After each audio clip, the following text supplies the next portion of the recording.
अस्सलाम वालेकुम स्टूडेंट्स। बेटा हम चैप्टर नंबर 2 डिस्कस कर रहे हैं, वेक्टर्स एंड इक्विलिब्रियम। कल हमने बात की थी कि वेक्टर और स्केलर क्या होते हैं।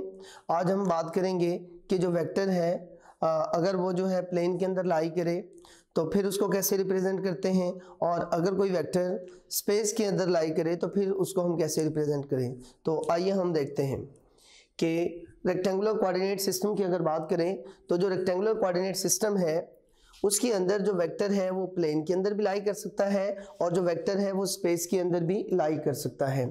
प्लेन अगर बात करें, जिस तरह ये व्हाइट बोर्ड है, इसकी 2 डायमेंशन है, वाई एक्सिस और एक्स एक्सिस, ये 2 डायमेंशनल है। अगर हम स्पेस की बात करें तो स्पेस 3 डायमेंशन है हमारी, मतलब उसमें 3 एक्सिस होंगे। तो अब हम ये देखना चाह रहे हैं कि हमारा जो वेक्टर है अगर प्लेन के अंदर लाई करे तो फिर हम एक वेक्टर है जो उसको कैसे ड्रा करेंगे, और अगर कोई वेक्टर है जो स्पेस के अंदर लाई करे तो फिर उसको हम कैसे जो है ड्रा करेंगे। तो सबसे पहले हम इनको डिफाइन करते हैं। वेक्टर इन प्लेन और वेक्टर इन स्पेस को डिफाइन कैसे करेंगे। A vector in plane requires 2 dimension or 2 axes. Number 1 is x axis and number 2 is y axis. जो प्लेन है उसके अंदर जो वेक्टर होता है उसे सिर्फ 2 एक्सिस की जरूरत होती है, एक एक्स एक्सिस होता है और दूसरा वाई एक्सिस होता है।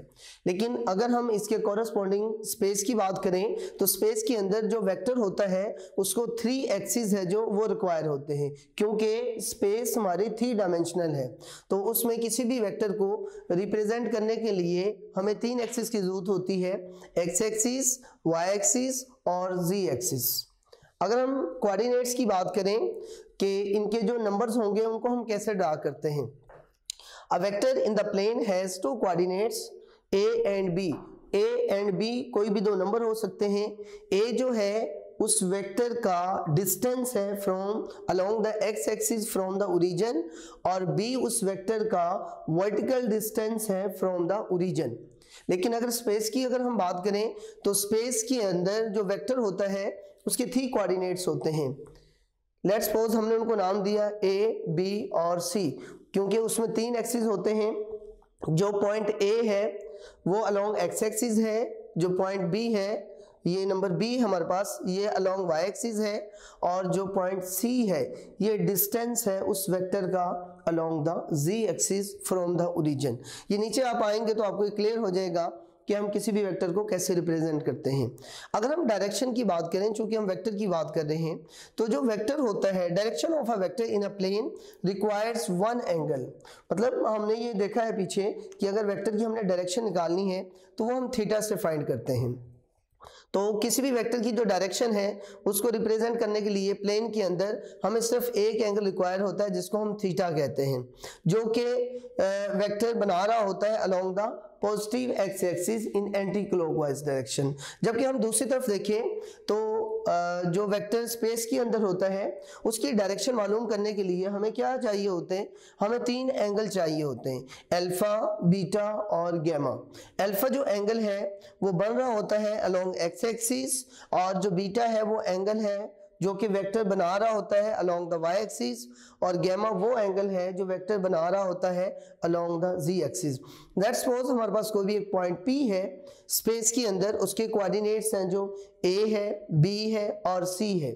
जो पॉइंट A है वो अलोंग एक्स एक्सिस है, जो पॉइंट B है वो अलोंग वाई एक्सिस है, और जो पॉइंट C है वो अलोंग z एक्सिस है।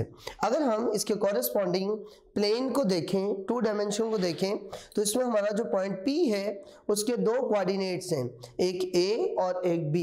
A और B हम जनरल लिख रहे हैं, ये कोई भी वैल्यूज हो सकती है हमारे पास। यहाँ पे इस वेक्टर की डायरेक्शन मालूम करने के लिए हमें जस्ट एक एंगल रिक्वायर है, लेकिन यहाँ पे 3 एंगल रिक्वायर है आपको, अल्फा, बीटा और गैमा। अगर हम जो है एग्जाम्पल की बात करें, एग्जाम्पल के अंदर जो है जैसे कोई भी एक इंसेक्ट है वो दीवार के ऊपर बैठा हुआ है। जब वो दीवार के ऊपर बैठा हुआ, जिस तरह ये व्हाइट बोर्ड है, तो जो दीवार है, वॉल है, वो 2 डायमेंशन है। तो उसको रिप्रेजेंट करने के लिए हमें सिर्फ 2 एक्सिस की जरूरत होती है और 2 कोऑर्डिनेट्स की जरूरत होती है।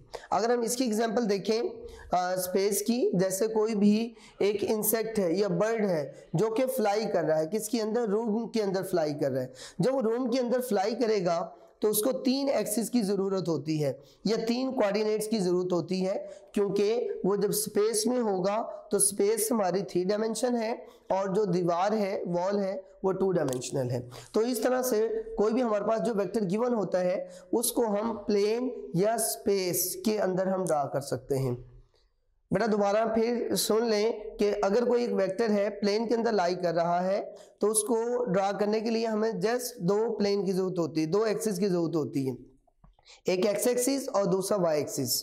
लेकिन अगर कोई वेक्टर स्पेस के अंदर है तो उसको 3 एक्सिस की जरूरत होती है, एक्स एक्सिस, वाई एक्सिस और जी एक्सिस। तो इस तरह से हम कोई भी जो वेक्टर है उसको हम प्लॉट कर सकते हैं, ड्रा कर सकते हैं इन प्लेन एंड स्पेस। अब बेटा हम ये देखेंगे, ये तो हमने बात की थी कि अगर हमारे पास कोई भी वेक्टर हो, अगर वो प्लेन के अंदर लाई करे या वो स्पेस के अंदर लाई करे तो उसको हम कैसे रिप्रेजेंट करते हैं। अब बेटा हम बात करेंगे जो वेक्टर्स हैं उनकी टाइप्स कौन कौन सी होती हैं, वेक्टर्स की कितनी इकसाम है। तो जैसे वेक्टर पैरेलल होते हैं, एंटी पैरेलल वेक्टर्स होते हैं, नेगेटिव वेक्टर होते हैं, इक्वल वेक्टर होते हैं, कोप्लेनर वेक्टर्स होते हैं। अब उनको हम 1 बाय 1 जो है डिस्कस करेंगे वेक्टर्स की टाइप्स को, टाइप्स ऑफ वेक्टर्स। तो सबसे पहले हम बात करेंगे पैरेलल वेक्टर्स। पैरेलल वेक्टर्स कौन से होते हैं? ऐसे वेक्टर्स जिनकी जो डायरेक्शन है वो सेम होती है, उन वेक्टर्स को हम पैरेलल वेक्टर्स का नाम देते हैं। जैसे यहाँ पे ये वेक्टर A है और ये वेक्टर B है, इनकी दोनों की जो डायरेक्शन है वो सेम है, तो हम कह सकते हैं वेक्टर A और वेक्टर B जो है ये दोनों पैरेलल वेक्टर हैं। और याद रखें जो वेक्टर्स पैरेलल होते हैं उनके दरमियान जो एंगल है वो 0 डिग्री होता है। इसी तरह बेटा वेक्टर इक्वल भी होते हैं, इक्वल वेक्टर्स। ऐसे वेक्टर 2 वेक्टर जिनकी मैग्नीट्यूड भी सेम होती है और डायरेक्शन भी सेम होती है, ऐसे वेक्टर्स को हम नाम देते हैं इक्वल वेक्टर्स। ऐसे वेक्टर जिनकी मैग्नीट्यूड भी सेम हो और उनकी डायरेक्शन भी सेम हो, ऐसे वेक्टर्स को हम इक्वल वेक्टर का नाम देते हैं। लेट्स सपोज हमारे पास 2 वेक्टर हैं, एक वेक्टर A है और दूसरा वेक्टर B है, दोनों की डायरेक्शन भी सेम है और दोनों की लेंथ है वो भी सेम है, मैग्नीट्यूड भी सेम है, तो इन वेक्टर्स को हम कहेंगे इक्वल वेक्टर्स। उसके बाद है एंटी पैरेलल वेक्टर्स। ऐसे वेक्टर्स जिनकी जो डायरेक्शन है वो ऑपोजिट हो, उन वेक्टर्स को हम नाम देते हैं anti parallel vectors. Let's suppose यहाँ पे हमारे पास 2 वेक्टर हैं, vector A and vector B।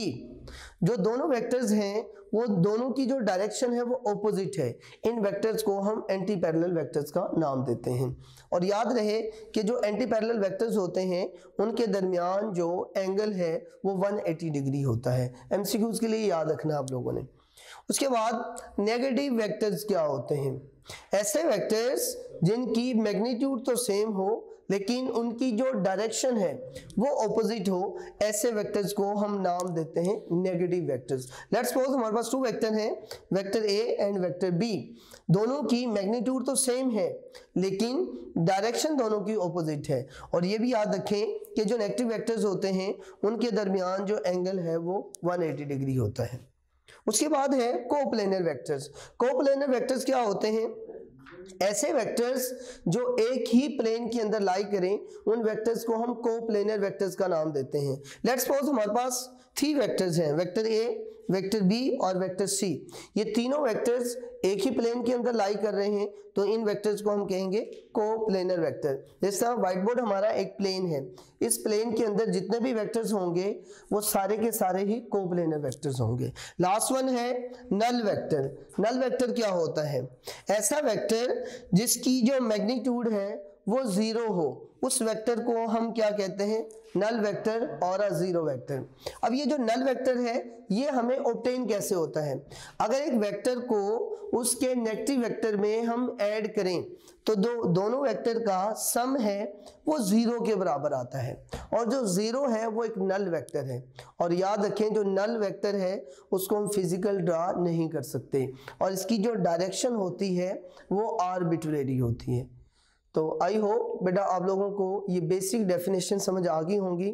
Thank you so much. अगर कोई प्रॉब्लम हो तो you can ask me. Allah Hafiz. Join Aspire to inspire, ख्वाहिश से तकमील तक।